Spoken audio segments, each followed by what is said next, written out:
Il est 9h09 sur les ondes de Taoui FM. Nous allons tout de suite rejoindre Stéphane Antonin qui reçoit ce matin non pas Oscar Temaru mais Moitei Broderson, représentant de l'UPLD. Stéphane, c'est à toi. Merci Yannick. À 5 jours maintenant du premier tour des élections territoriales, notre radio Taoui FM a fait le choix de garder pour cette dernière semaine de débat celles que nous considérons comme les deux principales listes et qui, sauf retournement exceptionnel, sont quasiment assurées de se retrouver qualifiées pour le 5 mai. Et ce n'est pas Oscar Temaru, qui n'est pas là, mais son représentant nous le dira peut-être, qui me contredira, puisqu'il l'a annoncé très sérieusement il y a quelques jours, à moins qu'il ne s'agisse d'une boutade. Bonjour Moetei Broderson. Yorana.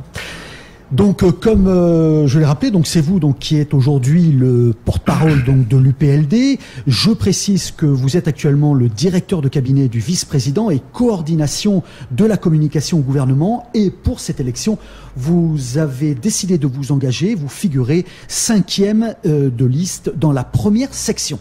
Donc, ensemble, Moetei Broderson, nous allons passer en revue le programme de l'UPLD et aborder des questions qui fâchent ou bien qui vous rendent confiant pour l'avenir. Mais avant tout, arrêtons-nous un instant sur le présent, Moetei Broderson.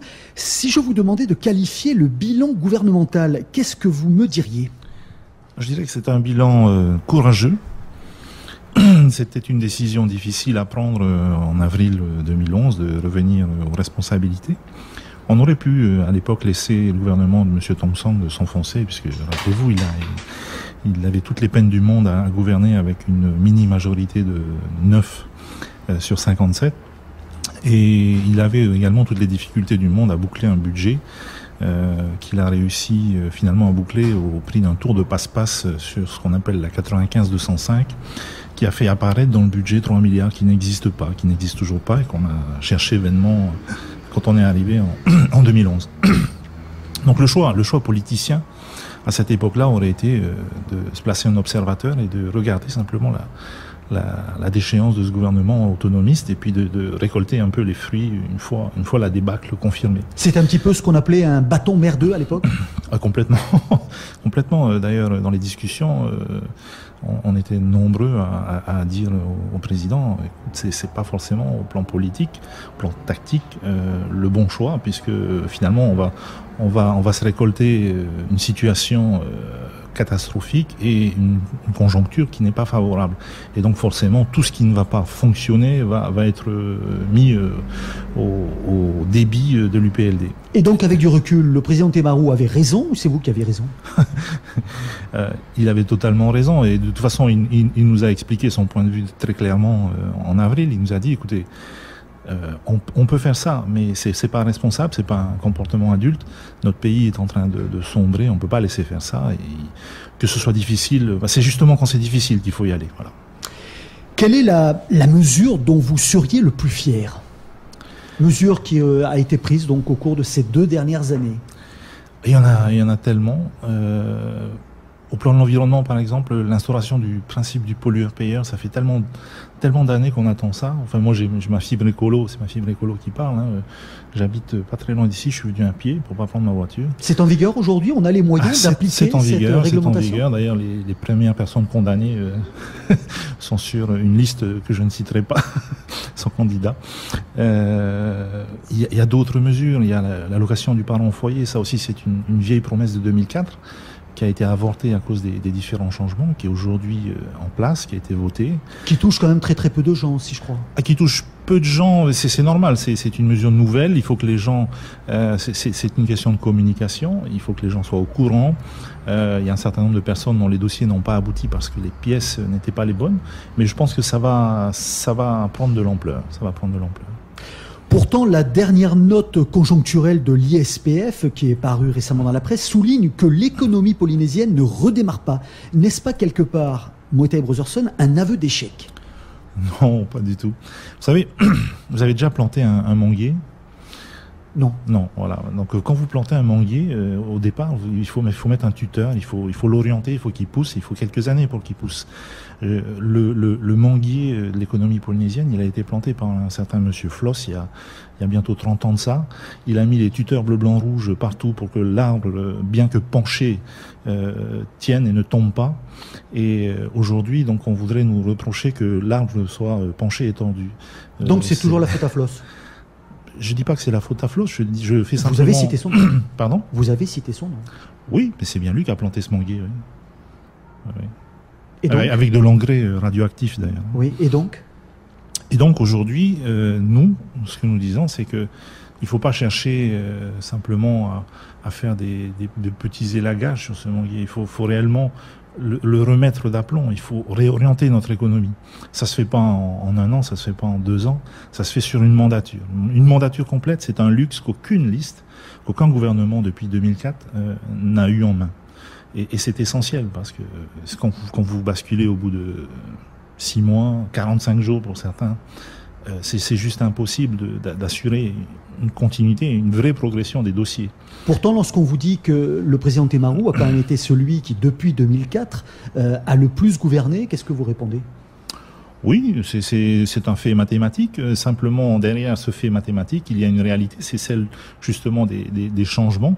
Vous n'ignorez pas le temps qu'il faut pour mettre en place un gouvernement et de relancer, on va dire, les procédures au plan de l'administration. Quand vous avez des appels d'offres qui sont lancés et que, au milieu de la procédure d'appel d'offres, vous avez un changement, ça prend beaucoup de temps pour repartir. Un autre facteur qu'il faut pas oublier, c'est en fait que depuis 2004, il y a toujours eu des gouvernements de coalition. Et ça rend les choses beaucoup plus difficiles, puisque on l'a bien vu, il suffit qu'il y en ait un qui arrête de sourire pour que tout le monde fasse la grimace.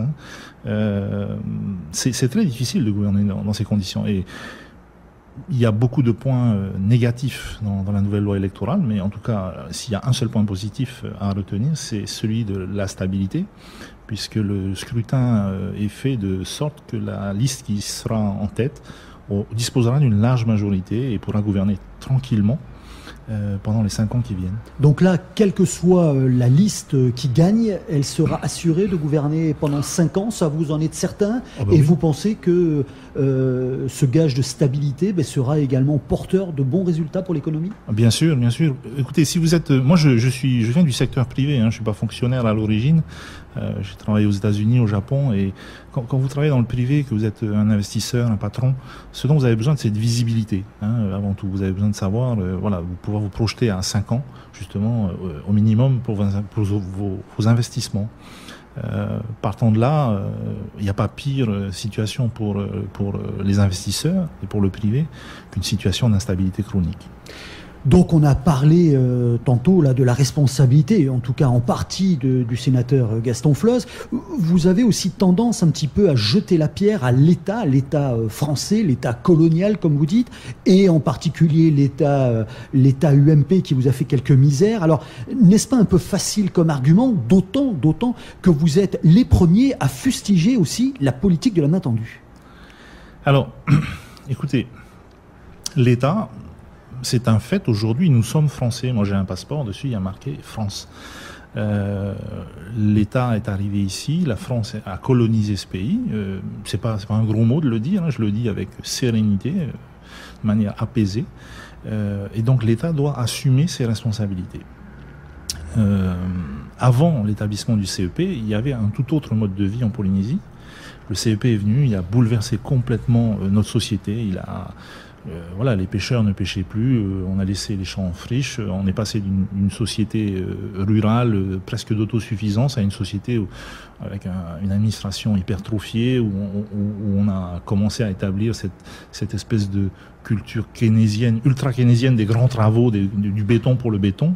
On a complètement bouleversé cette société, on en a complètement retourné les fondamentaux. Et ça, c'est bien l'État qui l'a fait. Il a eu sur place des relais qu'il a mis en place, de par le statut et ses évolutions depuis 1977, mais l'État doit assumer ses responsabilités. Et force est de constater que depuis 2004, l'État se désengage. C'est pas de l'idéologie de dire ça. Je vous rappelle quand même que c'est sous un président autonomiste et avec un gouvernement de droite que l'ITR a disparu. Et je vous rappelle que l'ITR, il nous avait promis qu'il y aurait des mécanismes compensatoires. On n'a toujours pas vu la couleur de ces mécanismes compensatoires. Amusez-vous, enfin c'est pas drôle, mais amusez-vous à faire le bilan économique du retrait de l'ITR. Vous serez surpris, ça se chiffre en milliards. Autant d'argent qui ne vient plus dans l'économie, qui ne circule plus dans le circuit économique. Donc nous disons, tant que nous sommes au sein de la République, l'État doit assumer ses responsabilités. Mais donc, est-ce que avec vous, si vous êtes élu, l'ITR sera compensé? La perte de l'ITR sera compensée? Là, c'est justement un très bon exemple de l'intérêt de la réinscription. On nous a beaucoup reproché des voyages à New York. Alors j'ai entendu des chiffres. Il y en a qui disent que chaque voyage coûte 30 millions. Je ne sais pas sur quelle compagnie aérienne ils voyagent, en quelle classe ils voyagent et dans quels hôtels ils vont, mais pour 30 millions le voyage, franchement, c'est peut-être dans le rêve, mais c'est pas une réalité. Disons que le public, en effet, ne sait pas comment ont été financés ces déplacements. Ces déplacements ont été financés de la manière la plus légale possible. Le haut-commissaire l'a reconfirmé, je vous le rappelle, puisque le président est mandaté par l'APF pour aller faire ses démarches à l'ONU. Il y a bien eu une décision de l'APF majoritaire qui a mandaté le président pour aller faire ses démarches de réinscription à l'ONU. Mais je reviens sur votre question de l'ITR. Donc c'est en tant que président, du pays, qu'il a fait ses déplacements, avion, hôtel... Tout à fait. Bah oui, mais écoutez, on n'allait pas y aller en pédalo non plus. Non, c'est clair. Voilà. Alors, je reviens sur l'ITR. Que ce soit l'ITR, que ce soit le retrait des bases militaires, que ce soit plus proche de nous... par exemple, les décisions les futures décisions sur les terres rares, puisque c'est en train de se négocier, que ce soit le foncier, que ce soit le tourisme. Il faut que les gens réalisent que la réinscription, ce n'est pas juste une lubie idéologique. On n'est pas dans de la politique fiction là. La réinscription, ça va avoir un réel impact sur la vie, sur l'économie et sur notre société. L'ITR n'aurait jamais été supprimé sans compensation si nous étions réinscrits. C'est un fait. C'est un fait, puisque c'est un outil du développement, c'est une composante de la structure économique qui a été tout simplement amputée de manière unilatérale. Donc l'ONU aurait obligé l'État à compenser? Bien entendu, parce que nous ne serions plus dans des relations bilatérales, mais dans des relations multilatérales avec un arbitrage de l'ONU. Regardez ce qui se passe en Calédonie. Tout ce qui a été mis en place depuis que la Calédonie est réinscrite en 1986. Les gens qui nous disent que la réinscription c'est l'indépendance et la misère, il faut qu'ils aillent en Calédonie. Vous connaissez le nombre d'entreprises polynésiennes qui investissent en Calédonie? Pourtant elle est réinscrite. Donc, ça veut bien dire que la réinscription c'est un processus qui offre de la visibilité, qui offre une perspective. Je vais prendre le foncier. Le foncier, tout le monde sait que c'est un problème énorme en Polynésie. Eh bien à un moment ou à un autre, il va bien falloir corriger le code civil, l'adapter à la réalité polynésienne. Quand nous sommes revenus en 2011, un des premiers déplacements du vice-président, il est allé voir donc les services de Madame Taubira pour leur dire, écoutez, voilà, il va falloir à un moment donné faire un certain nombre de modifications au code civil. On nous a répondu, vous êtes 275 000, on ne va pas modifier le code civil pour vos beaux yeux. Eh bien, avec la réinscription, on pourra obtenir ces modifications du code civil. Le tourisme.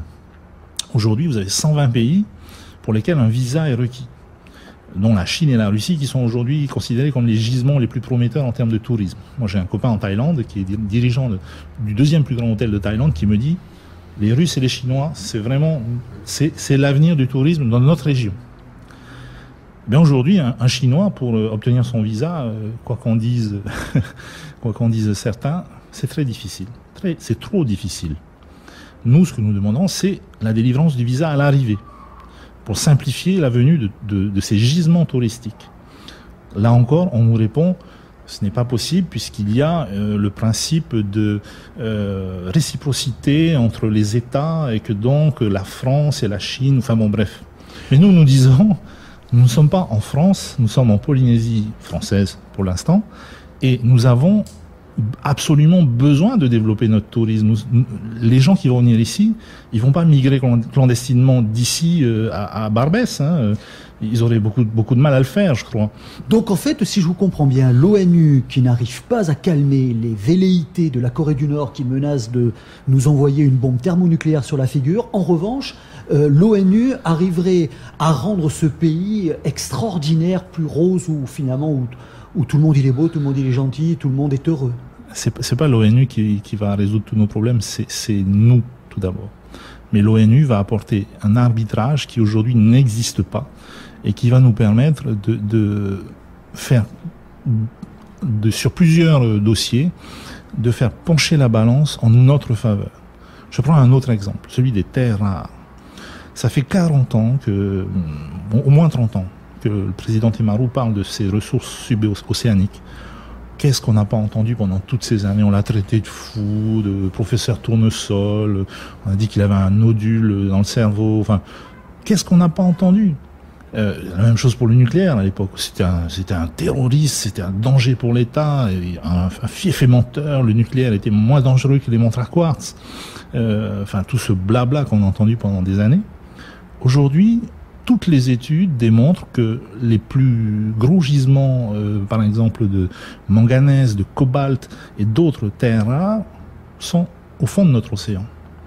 Demain, si nous ne voulons pas, comme ça a été le cas par exemple pour Makatea, voir une décision unilatérale nous déposséder, je parle des Polynésiens, de ces terres rares, vous croyez que tout seul, nous arriverons à faire plier l'État? Non.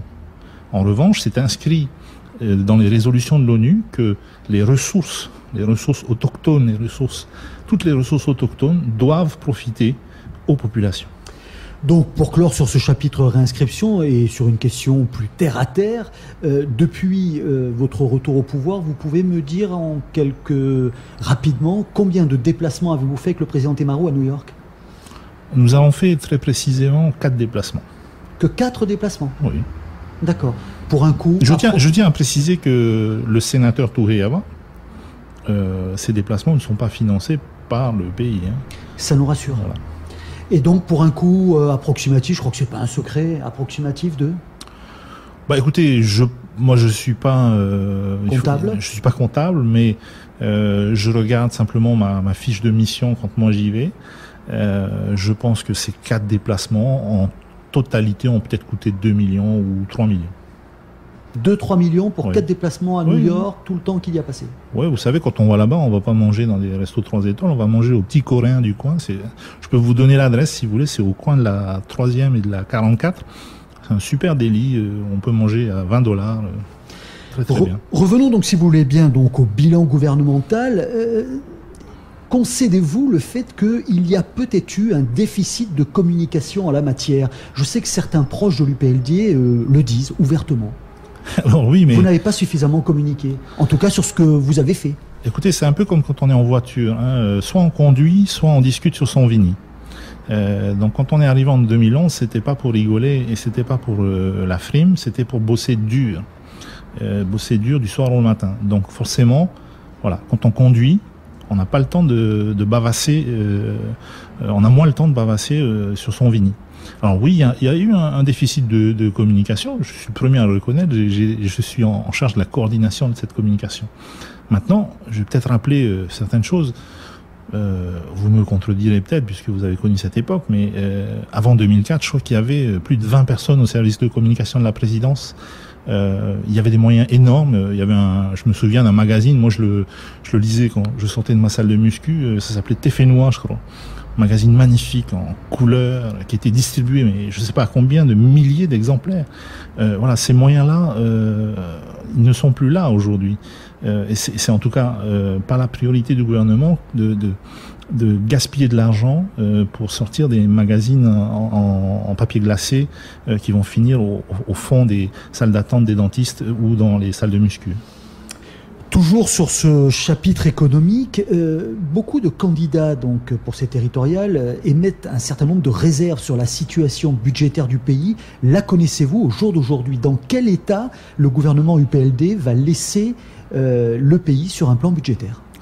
Alors ce qui est sûr, c'est qu'on va laisser une situation budgétaire en bien meilleur état que celle du gouvernement précédent. Ce qui est sûr également, c'est que la situation budgétaire est difficile. Il y a une contraction des recettes fiscales. Vos amis socialistes, quand même, vous ont bien aidés, non? Oui, ça a été quand même mieux qu'avec l'UMP, hein, qui là très clairement faisait de l'anti-jeu. Ils vous ont suffisamment renvoyé l'ascenseur à votre goût? Il ne s'agit pas de renvoyer l'ascenseur, il s'agit de respecter ce peuple et simplement d'assumer, pour l'État, d'assumer ses responsabilités. Nous, on fonctionne pas en termes de renvoi d'ascenseur. Hein. Vous savez, en ce moment, notre camarade Hollande, il n'est pas spécialement pour la réinscription. On a d'autres désaccords. Pour l'indépendance. Oui, voilà. Donc, on fonctionne pas en termes de renvoi d'ascenseur. Mais à un moment donné, il faut revenir aux valeurs. Il faut revenir à la position de l'État. La France, pour moi, c'est une grande nation. Et elle doit assumer ses responsabilités chez nous. Donc la situation budgétaire, à votre connaissance, alors, je pense que ce qu'il faut dire, c'est que la situation budgétaire aujourd'hui, elle est plus proche de la réalité. Hein, le temps des magiciens et des illusionnistes budgétaires, il est terminé. Qu'est-ce que ça signifie ? Ça signifie que quand nous sommes arrivés en 2011, je vous citais la 95-205, mais il y a d'autres éléments budgétaires qui faisaient que il y avait tout un ensemble de ce que nous on a qualifié de recettes toxiques. En fait, c'est de l'argent. En théorie, il est là. Donc, en théorie, ça va bien. Mais en pratique, il n'est pas là. Puisque quand on a besoin d'enclencher réellement, de payer les factures, quand on a besoin de lancer les investissements, on se rend compte que c'est du vent. C'est de l'illusion.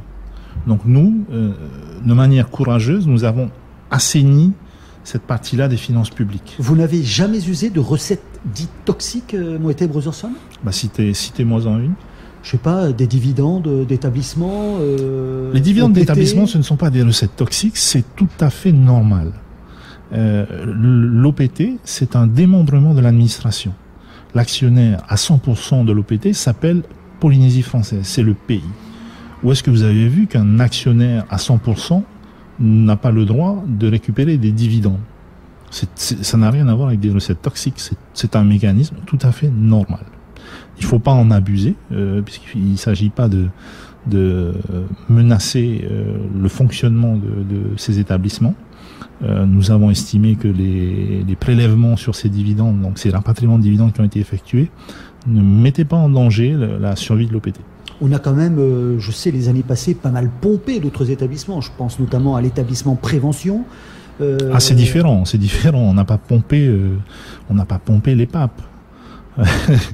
L'EPAP avait un certain nombre de taxes affectées qui alimentaient son budget.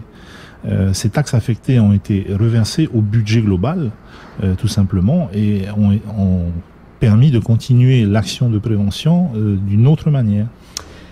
Parlons maintenant, Moetai Brotherson, de la composition de la liste UPLD pour ces territoriales. Quels sont les critères de choix des hommes et des femmes qui ont prévalu, Alors ça, c'est une question qu'il faudrait poser à la tête de liste à Monsieur Oscar Manoutaï-Temaru.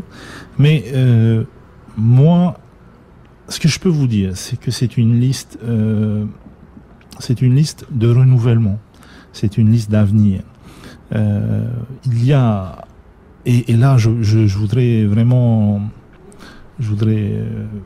apporter tout le respect qui est dû à nos anciens, aux PO de l'UPLD.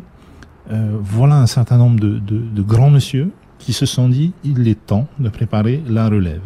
Les 5 ans qui viennent vont être difficiles. Nous serons toujours là. Nous serons peut-être pas à l'Assemblée, mais nous serons là. Certains reviendront très certainement en tant que ministres. Mais ils ont décidé de mettre en avant des jeunes. Nous avons par exemple Lana Tama sur notre liste. Elle a 28 ans, elle est doctorante en droit public.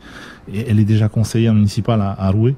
Voilà, c'est des exemples comme ça. Et ça fait déjà quelques années qu'elle use ses robes à l'Assemblée en tant que collaboratrice. Complètement. Voilà, donc ce sont des jeunes, mais pas des jeunes pour faire joli, ce sont des jeunes qui ont déjà de l'expérience. Bon, moi j'ai 43 ans, je me considère encore comme jeune. Hein. Bon, mes enfants seront peut-être pas d'accord, mais voilà, je fais aussi partie de cette génération-là. Nous avons Richard Touré-Yava qui n'a pas encore 40 ans, qui a été, faut-il le rappeler, le plus jeune, qui est toujours le plus jeune sénateur de l'histoire de la République française. Ça, c'est l'UPLD, ça aussi. Comme dans de nombreux autres partis, la désignation des heureux élus a-t-elle engendré de la frustration, voire de l'incompréhension chez certains ? Oui, forcément. Il y a 73 noms, je crois, ou 70, 73 voilà, sur la liste. On a eu plus de 500 personnes qui s'étaient portées volontaires pour figurer sur la liste. Donc forcément, à l'arrivée, il y a des gens qui sont un peu frustrés, mais ça dure pas longtemps. Ça dure pas longtemps. Les gens digèrent et puis se disent, bon, écoute, ce qui est important, ce sont les valeurs. c'est pas les hommes, hein, ce sont les valeurs. Voilà. Je pense notamment au représentant de Eora les Verts, Jackie Briand en personne, qui récemment dans la presse a fait part de sa grande amertume. Jackie Briand, moi c'est quelqu'un que j'admire. Ça fait longtemps, c'est un homme de culture, c'est un homme d'action également. Il a un bilan tout à fait extraordinaire en tant que ministre. Pourtant, il n'a pas été récompensé. Il ne s'agit pas de récompenser, c'est pas des sucettes qu'on distribue. Jackie Briand, demain, le président l'a déjà dit, quand nous reviendrons aux responsabilités, il sera à nouveau ministre. Et je pense que c'est certainement le meilleur ministre de l'environnement qu'on a eu depuis que le gouvernement existe en Polynésie.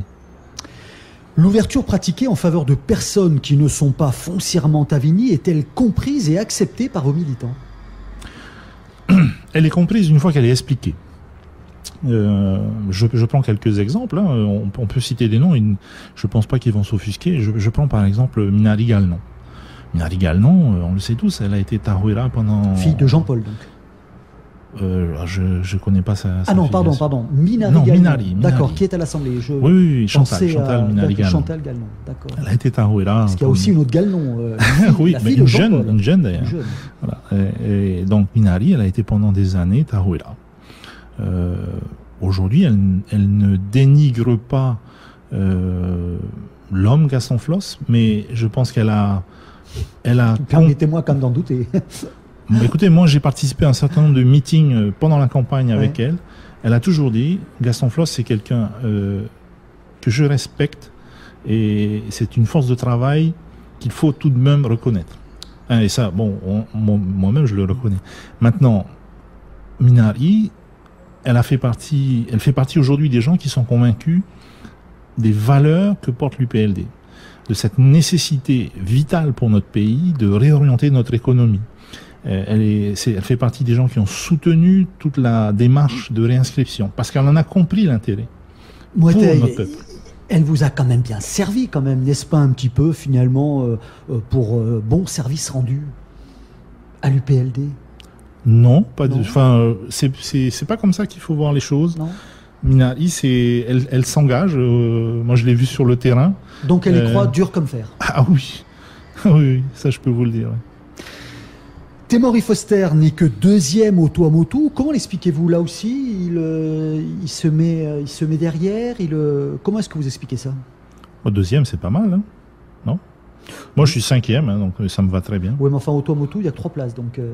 Oui, cas, il est pas écoutez, Temori, on était hier soir à Aroué, il a fait un speech qui a, je crois, pas mal bougé le cœur des gens. Et non, je pense pas qu'il soit mal à l'aise avec sa position. Il faut de toute façon qu'il y en ait un qui soit premier et un qui soit deuxième. Donc. Même Hiro Tefarere a été relégué en fin de tableau aux îles Sous-le-Vent. Considérez-vous, ou en tout cas est-ce que l'UPLD considère qu'il a fait son temps? Alors Hiro Tefarere n'est pas aux îles Sous-le-Vent, hein, il est sur la même section que moi. Pardon, excusez-moi. Aux îles du Vent. Oui, il est sur la section donc 1. Il n'a pas du tout été relégué. Je crois que c'est une discussion qui a eu lieu entre lui et le président. Et il est lui aussi présent à de nombreux meetings. On était à Hamuta il y a 3 jours de ça. Il était là et non, il est. Donc tout va bien. C'est une liste soudée. La liste est soudée. Pas d'amertume.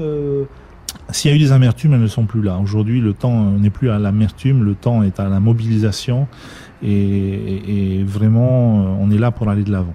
Il y en a besoin, de la mobilisation? Il y en a toujours besoin. Dans une campagne, on ne va pas y aller endormi. Hein.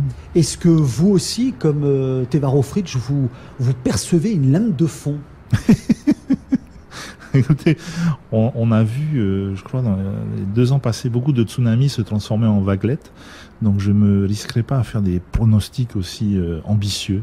Je pense qu'aujourd'hui, les Polynésiens ont le choix, comme ils l'ont rarement eu, hein, puisqu'il y a 9 listes. Qu'il est important qu'ils le fassent ce choix de manière posée, sans céder aux tentations démagogues, parce que j'entends ça et là des propositions assez loufoques, mais qui sont tout de même, entre guillemets, alléchantes pour une partie de la population qui est en détresse. Quand on vient... C'est vrai qu'à côté du problème de l'UPLD, c'est vrai qu'elles sont alléchantes. Oui. On va en parler tout à l'heure. On n'est pas là pour vendre du rêve. hein, parce qu'après, le réveil, il est douloureux. Alors justement, parlons du programme de l'UPLD à présent. En 2004, si je me souviens bien, Moïté Brotherson, l'UPLD reprochait au gouvernement Floss sortant d'avoir porté la dette du pays à plus de 100 milliards de francs CFP. On l'a bien compris à l'époque, vous aviez un petit peu noirci le tableau. Je dis pas vous, mais enfin l'UPLD en général. Qu'avez-vous fait depuis pour alléger cette charge que devront solder les générations futures? Alors, la dette, c'est pas... C'est un mal nécessaire. C'est pas ce que vous disiez à l'époque. Moi, j'étais pas candidat en 2004. Je revenais tout juste de New York. Déjà New York déjà? Oui, New York déjà. Je me suis marié à New York. J'adore New York. C'est une ville de jazz et je suis fan de jazz. Depuis tout à l'heure, je regarde votre piano là, qui est dans votre studio. Je trouve ça sympa. Mais ce qu'il faut, c'est que cette dette corresponde à une réalité que puisse assumer la société. Ce qu'on a vu en 2004, c'était une fuite en avant. C'était vraiment l'ultra-keynésianisme. Hein, souvenez-vous, on voyait Monsieur Floss sortir avec sa casquette à rallonge et son maître, et tout de suite après, les Keys arrivaient, et hop, on faisait une troisième voie. Enfin bon, on le voyait partout d'ailleurs. En tout cas, les travaux se faisaient vite. Oui, mais ça c'est l'ultra-keynésianisme. Hein. C'est de dire, voilà, on va faire des trous le lundi et on va les reboucher le mardi, et ça va générer de l'activité. Mais c'est une illusion, parce que tant que les shadocks sont là pour pomper, et les shadocks en l'occurrence c'était l'État français, la pompe fonctionne. Donc, mais quand les shadocks s'en vont, bizarrement ça se grippe. Donc votre devise à vous, ça serait plutôt Arimaru, Aripapou? Oyemao. Bon. Oui, alors donc la dette, 97 milliards, supportable? Ben écoutez, aujourd'hui notre dette, si on la compare à celle de l'État français, je crois qu'on est complètement raisonnable. Hein.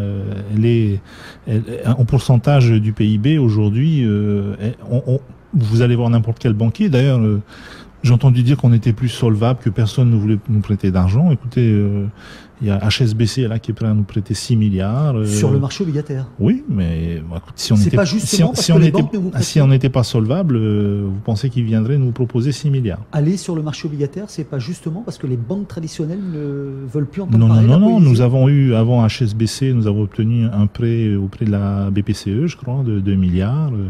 Non, les banques, au contraire, sont, je pense, très attentives aux efforts de rationalisation et d'appurement des finances, hein, qui ont résulté du plan de relance, enfin du plan de redressement, pardon, et qu'elles se disent qu'on va dans le bon sens. Vos détracteurs, on en a parlé tout à l'heure, vos détracteurs vous accusent de n'avoir qu'une priorité pour avancer, c'est donc la réinscription. Alors dites-nous en quoi l'ONU va nous aider à redonner de l'emploi aux Polynésiens. Écoutez, on l'a abordé tout à l'heure. Notre programme, il est basé sur une priorité absolue, c'est le développement du tourisme. Nous considérons que le tourisme, s'il est bien développé, et s'il est développé en faveur des Polynésiens, il va entraîner tous les autres secteurs. Et il va permettre cette réorientation. Hein, on n'est pas là pour faire du BTP pour du BTP. Nous, ce qu'on veut, c'est des projets réellement durables. 600 000 touristes, aujourd'hui, faites le calcul, c'est l'équivalent économique des transferts de l'État aujourd'hui. Alors ça, on l'a bien compris, c'est la proposition d'Oscar Temaru faite à la télévision. Oui. Mais par contre, il nous a pas expliqué comment on fait venir 600 000 touristes. Oh, mais si, il a expliqué, vous avez peut-être pas bien écouté. 600 000 touristes, je vais vous donner l'exemple des visas. Hein, aujourd'hui, 120 pays ont la nécessité d'obtenir un visa pour arriver chez nous. C'est un frein absolument majeur, notamment pour la Russie et la Chine. Il y a certains pays autour de nous qui sont passés de 0 à 175 000 touristes chinois en 2 ans. Comment ils ont fait? Eh ben, ils ont délivré le visa à l'arrivée, ce qu'on demande et qu'on n'arrive pas à obtenir donc depuis 2 ans, et ils ont établi une ligne directe. Eh bien voilà, c'est deux actions très concrètes.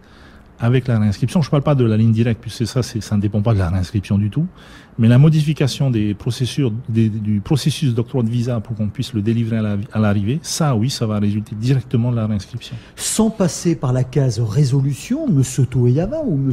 Temaru ne peut-il pas l'obtenir auprès du ministre idoine? Je ne sais pas, c'est qui? C'est le ministre des Affaires étrangères? C'est le ministre de l'Intérieur? Non, parce que pour les mêmes raisons qu'on nous refuse depuis des années l'élection de notre président au suffrage universel direct, on nous oppose des principes statutaires, des principes constitutionnels.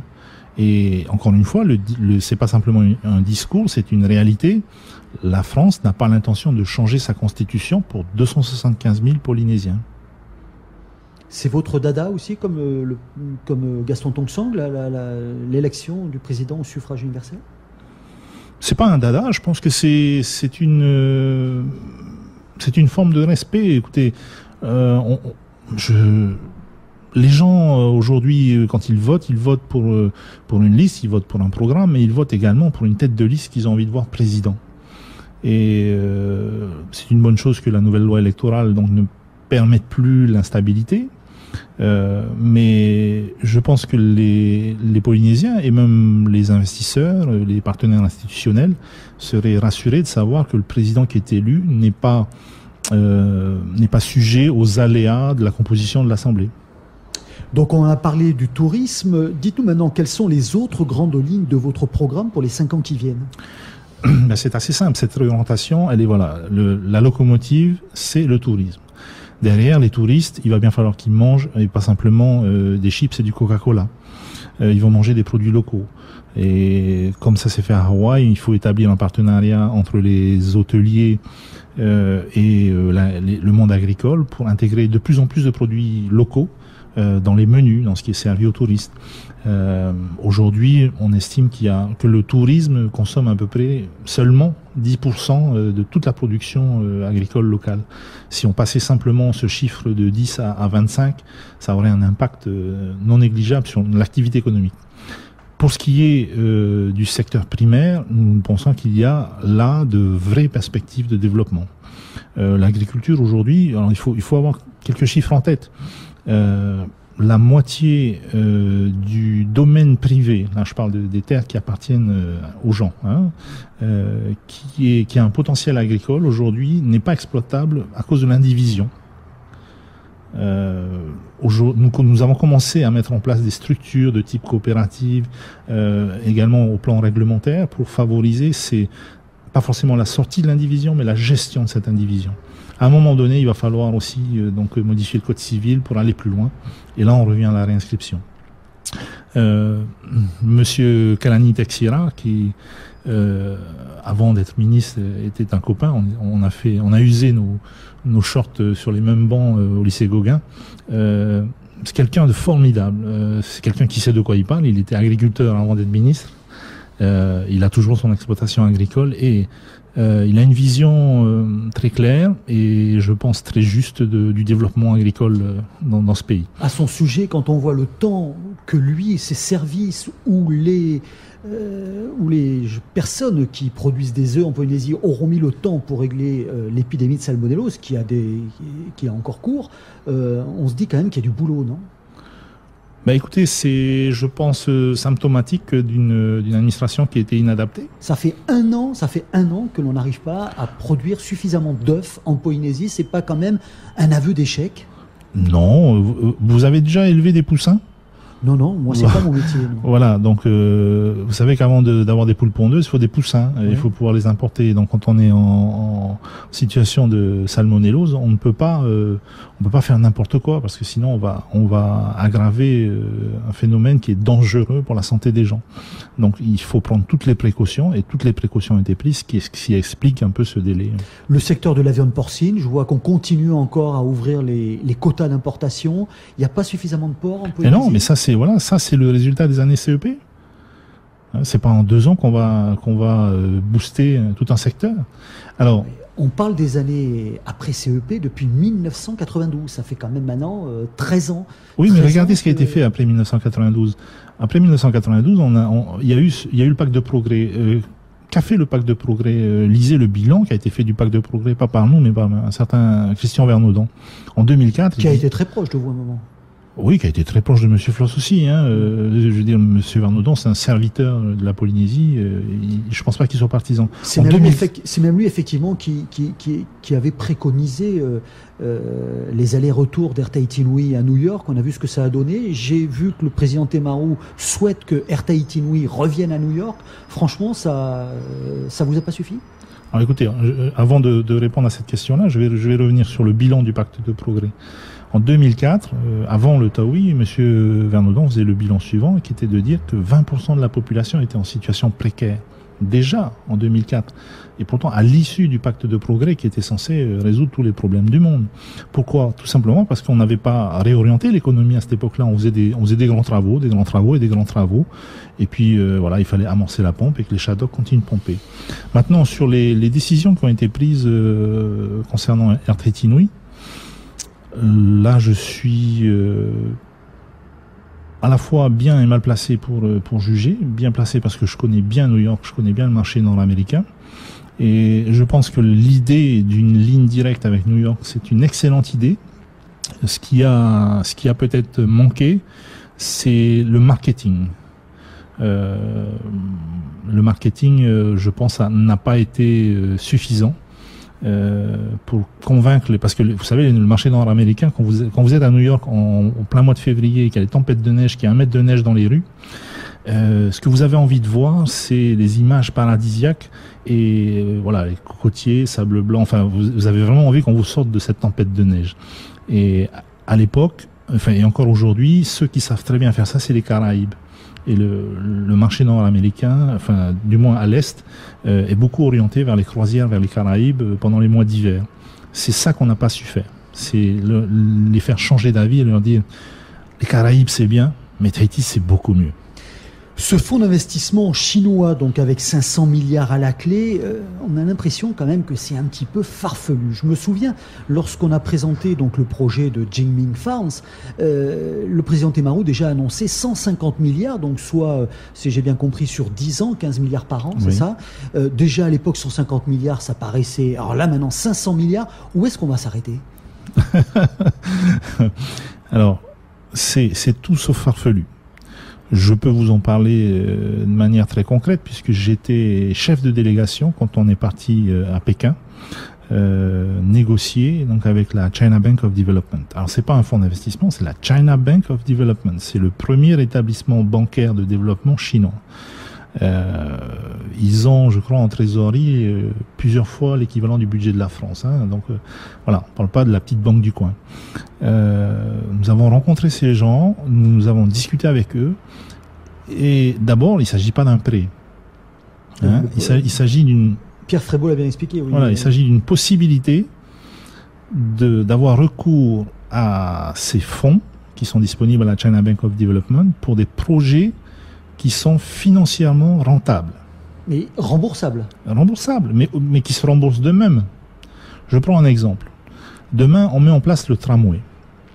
Vous savez, quand on a rencontré les gens de la China Bank of Development, les Chinois ils travaillent très vite. Hein. On est venu avec un panel de tous les grands projets structurants qui pourraient donc nous aider à réorienter l'économie. Faratea, l'aéroport des Marquises, les ports en eau profonde également aux Marquises pour les zones de pêche. Que des grands travaux, quoi. Oui, mais attention, des grands travaux qui servent à la réorientation de l'économie vers le tourisme et le secteur primaire. Hein. Voilà.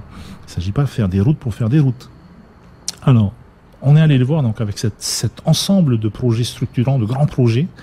Et ils nous ont pris le tramway, ils nous ont dit alors ça part d'où à où? On leur a dit écoutez, pour l'instant c'est de Paea à Roué, mais l'idéal ce serait que ça aille de Mahina jusqu'à Papara. Ils ont regardé, ils ont dit mais c'est un peu court, on n'a pas l'habitude de faire d'aussi petits projets. Donc c'est pour ça que l'échelle, souvent l'échelle de discussion avec la Chine, elle est un peu perturbante parce que voilà, pour eux un grand projet c'est un projet. Déjà, la China Bank of Development, c'est minimum 15 milliards. Et en deçà, ils ont un peu du mal à appréhender, quoi. Hein. Mais en tout cas, il ne s'agit pas non plus d'endetter le pays. L'objectif, c'est pas que le pays emprunte 500 milliards. Ce serait totalement déraisonnable. Là, je rejoins les analyses qui sont très faciles à faire de Tevaro Fritsch, par exemple, de dire si on emprunte 500 milliards, on va endetter nos enfants, nos petits-enfants et jusqu'à même le Tauera, 250 générations. Ben, ils ont totalement raison et on ne dit pas autre chose. Il s'agit pas, ces 500 milliards, c'est un volant qui est disponible et qui est pas disponible simplement pour le pays, enfin pour le gouvernement. Il est également disponible pour les investisseurs privés.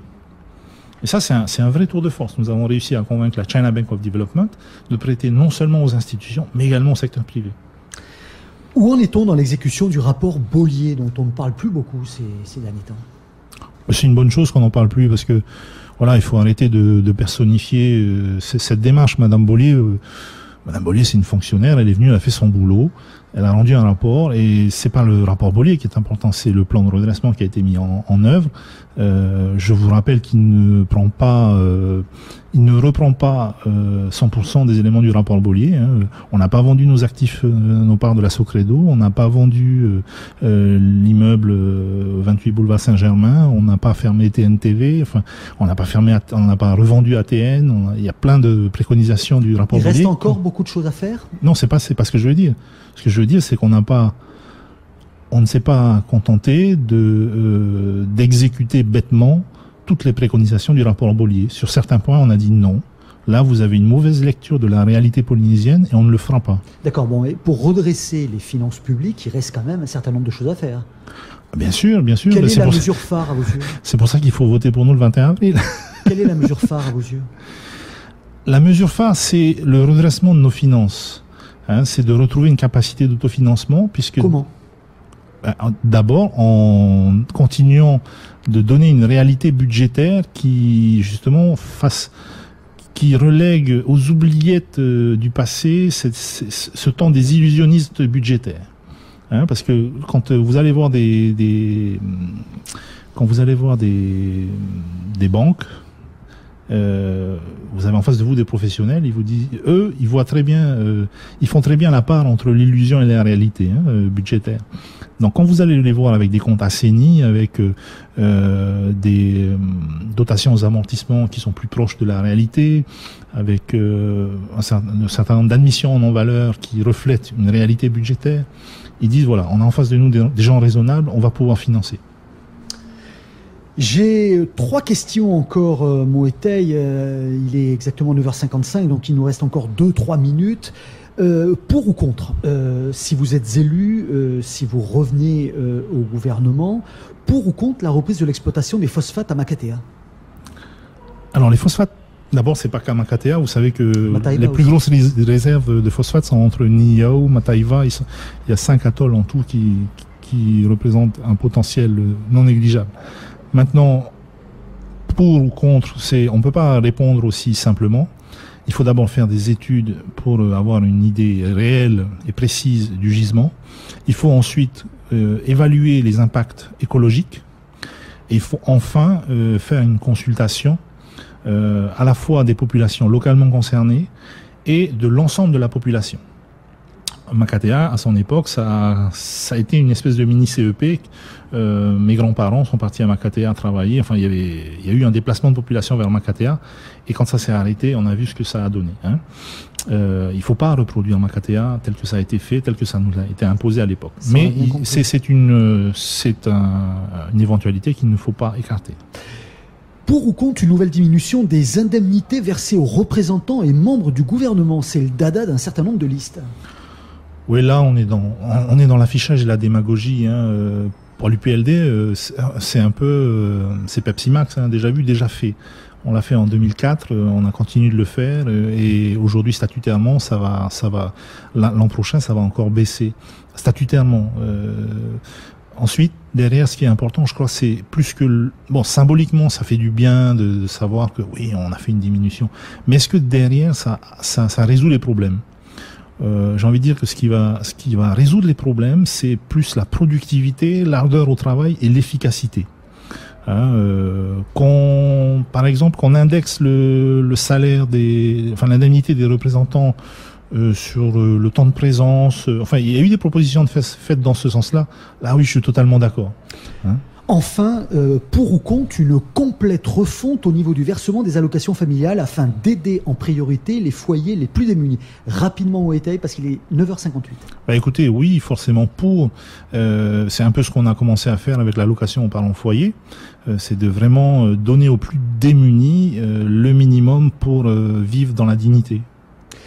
Merci Moetei. Donc c'était Moetei Brotherson, donc porte-parole de l'UPLD pour ces élections territoriales. Et maintenant, on va passer avec mon collègue Onotea en tahitien. Merci Moetei. Merci à toi.